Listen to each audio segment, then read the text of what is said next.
আজকে আপনাদের সামনে হাজির হয়েছি একটি বিষয় নিয়ে এবং এই বিষয়টি নিয়ে অনেকেই আমার কাছে প্রশ্ন করেছেন এবং অনেকেই জানতে চেয়েছেন যে ওরাল সেক্স কি বা ওরাল সেক্স আসলেই নিরাপদ কিনা কিংবা ওরাল সেক্স কিভাবে করা যায় বা এটা করলে আসলে কোনো ক্ষতি আছে কিনা বা এটা করলে কোনো ঝুঁকি হবে কিনা বিভিন্ন বিষয় নিয়ে ওরাল সেক্স সম্পর্কে অনেকেই জানতে চেয়েছেন এবং সেই সম্পর্কে আসলে ছোট্ট একটা ধারণা দেওয়ার চেষ্টা করব। প্রথমেই বলে রাখি যে বিভিন্ন ধর্মে ওরাল সেক্সকে কিন্তু নিষিদ্ধ করা হয়েছে, বিশেষ করে ইসলাম ধর্মে ওরাল সেক্সকে হারাম অর্থাৎ সম্পূর্ণভাবে নিষিদ্ধ করা হয়েছে। কিন্তু আমি যেহেতু একজন চিকিৎসক এবং একজন ক্লিনিক্যাল সোশ্যাল ওয়ার্কার, তাই আমার মনে হয়েছে যে যেহেতু অনেকেই আমার কাছে এই বিষয়টি সম্পর্কে জানতে চেয়েছে, তাই তাদের জানার যে বিষয়টি রয়েছে সেই বিষয়টি সম্পর্কে কিছুটা ধারণা দেওয়ার আমার পক্ষে উচিত। ওরাল সেক্স আসলে কি? ওরাল সেক্স মূলত বোঝাচ্ছে যে মুখের মাধ্যমে জননাঙ্গ, স্ত্রী অথবা পুরুষ জননাঙ্গকে উত্তেজিত করা, এটাই মূলত ওরাল সেক্স। ওরাল সেক্স আসলে বিভিন্নভাবে হয়ে থাকে এবং এটা কিন্তু বিভিন্ন নামে পরিচিত।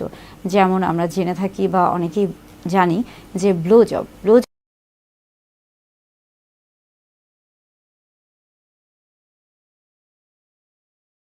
বলতে আসলে কি বোঝাচ্ছে? ব্লো জব বলতে বোঝাচ্ছে যে মুখের মাধ্যমে জননাঙ্গকে উত্তেজিত করা, এবং এই ক্ষেত্রে মুখের মাধ্যমে পুরুষদের জননাঙ্গকে যদি উত্তেজিত করা হয় সেটাই মূলত ব্লো জব হিসেবে পরিচিত। এর পাশাপাশি আছে রিং জব। সেটা মূলত দেখা যাচ্ছে যে এনাল রিজন, অর্থাৎ আমরা বলে থাকি যে পায়ুপথের যে জায়গাটি রয়েছে সেই জায়গায় যদি উত্তেজনা তৈরি করা হয়ে থাকে সেটিকে রিং জব বলা হয়ে থাকছে। এবং এর পাশাপাশি দেখা যাচ্ছে যে লিকিং বলতে মূলত বোঝাচ্ছে যে মুখের মাধ্যমে যদি স্ত্রীর জননাঙ্গকে উত্তেজিত করা হয়ে থাকে তাহলে তাকে লিকিং বলা হয়ে থাকে। এরকম আসলে ওরাল সেক্স বিভিন্নভাবে বিভিন্ন নামে পরিচিত। এটা মূলত নির্ভর করছে আসলে কোন জায়গার ক্ষেত্রে বা কিভাবে সেই সেক্সটা করা হচ্ছে সেটার উপর। এখন আসি ওরাল সেক্স, এটি কি আসলে নিরাপদ? ওরাল সেক্সের ক্ষেত্রে দেখা যাচ্ছে যে ওরাল সেক্স যেহেতু মুখের মাধ্যমে জননাঙ্গকে উত্তেজিত করা হচ্ছে এবং সেই ক্ষেত্রে যেহেতু জননাঙ্গের ক্ষেত্রে সেটা নারী অথবা পুরুষ হোক না কেন অথবা উভয়ের ক্ষেত্রে, যখন পুরুষ জননাঙ্গের ক্ষেত্রে আসছি বা স্ত্রী জননাঙ্গের ক্ষেত্রে আসছি কিংবা যখন আমরা পায়ুপথের ক্ষেত্রে আসছি, সব ক্ষেত্রেই কিন্তু একটা জীবাণুর সংক্রমণের একটা বিষয় থাকে। বিশেষ করে আমরা যখন আসি পুরুষদের ক্ষেত্রে, তখন কিন্তু সেখানে বিভিন্ন রকমের জীবাণুর সংক্রমণ থাকে বা সংক্রমণের একটা আশা থাকে বা সংক্রমণের একটা পরিবেশ থাকে।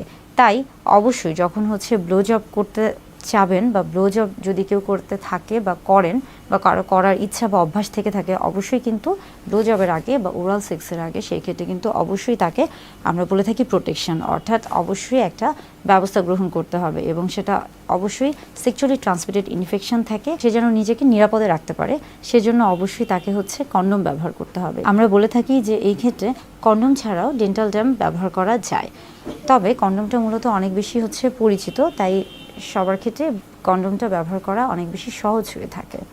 আবার যখন আমরা আসি লিকিংয়ের ক্ষেত্রেও আমরা বলে থাকি যে পায়ুপথে যেহেতু সেটা একটা, আমরা বলে থাকি যে সেটা যেহেতু একটা ডাইজেস্টিভ সিস্টেমের একটা অংশ, সেখানে কিন্তু সবসময় জীবাণু থেকে থাকে এবং সেখানে ফ্লুইড বা ব্লাড, ইনফেক্টেড ফ্লুইড ব্লাড, এগুলোর একটা সংক্রমণ অর্থাৎ জীবাণুর সংক্রমণ থাকে।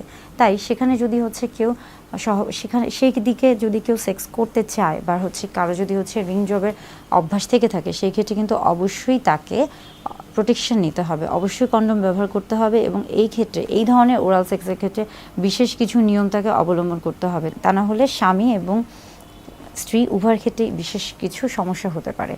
এখন আমরা আসি লিকিংয়ের ক্ষেত্রে আমরা বলে থাকি যে যেহেতু যোনিপথ বা ভ্যাজাইনাতে একটা অন্যরকম একটা স্মেল থাকে বা অন্যরকম একটা যেহেতু প্রাকৃতিক একটা স্মেল থাকে, এবং অনেকের ক্ষেত্রে ওরাল সেক্সের ক্ষেত্রে যখনই কথা আসছে তখনই অনেকে এটা পছন্দ করে, অনেকে এটা পছন্দ করে না, অনেকে মনে করে যে এটা ঠিক, অনেকে মনে করে এটা ঠিক না। এটা আসলে নির্ভর করছে সম্পূর্ণ আপনার ব্যক্তিগত বিষয়ের উপর। আপনি কিভাবে আপনার যৌন জীবনকে উপভোগ করবেন বা কিভাবে আপনি স্বাচ্ছন্দ্য বোধ করবেন, এটা সম্পূর্ণ আপনার ব্যক্তিগত ব্যাপার। তবে ওরাল সেক্স করলে যে ধরনের ক্ষতিগুলো হতে পারে, অর্থাৎ এই যে যৌনবাহিত রোগগুলো রয়েছে এবং এই যৌনবাহিত রোগগুলো থেকে নিজেকে প্রতিরোধ করতে হলে অবশ্যই কিন্তু প্রোটেকশন নিতে হবে, অর্থাৎ কন্ডোম ব্যবহার করতে হবে অথবা ডেন্টাল ড্যাম ব্যবহার করতে হবে।